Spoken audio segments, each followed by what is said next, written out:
1 Samuel 16. Now the Lord said to Samuel, "How long will you mourn for Saul, seeing I have rejected him from reigning over Israel? Fill your horn with oil and go. I am sending you to Jesse the Bethlehemite, for I have provided myself a king among his sons."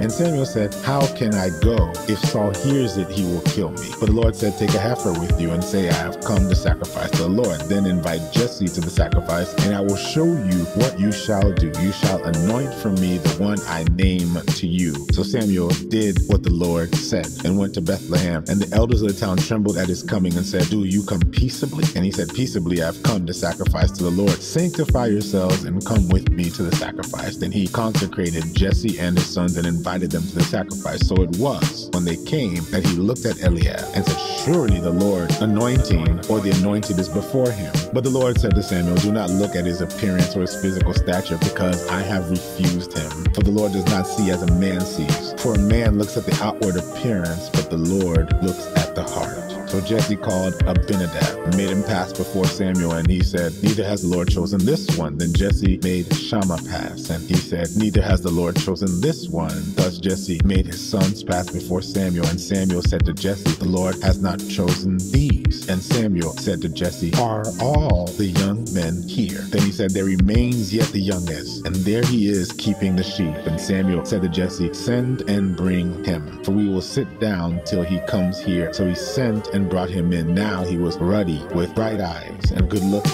And the Lord said, "Arise, anoint him. This is the one." Then Samuel took the horn of oil and anointed him in the midst of his brothers, and the Spirit of the Lord came upon David from that day forward. So Samuel arose and went to Ramah. But the Spirit of the Lord departed from Saul, and a distressing spirit from the Lord troubled him. And Saul's servant said to him, "Surely a distressing spirit from God is troubling you. Let our master now command your servants who are before you to seek out a man who is a skillful player on the harp, and it shall be that he will play with his hand when the distressing spirit from God is upon you, and you shall be made well." So Saul said to his servants, "Provide me now a man who can play well. Bring him to me." Then one of the servants answered and said, "Look, I have seen the son of Jesse the Bethlehemite, who is skillfully playing, a mighty man of valor, a man of war, prudent in speech, and handsome in person. The Lord is with him." Therefore Saul sent messengers to Jesse and said, "Send me your son David, who is with the sheep." And Jesse took a donkey, loaded it with bread and skin and wine and a young goat, and sent them by his son to David. So David came to Saul, stood before him, and he loved him greatly, and he became his armor bearer. Then Saul sent to Jesse, saying, "Let David stand before me, for he has found favor in my sight." And so it was, whenever the Spirit from God was upon Saul, that David would take a harp, play it with his hand, and Saul would become refreshed and well, and the distressing spirit would depart from him.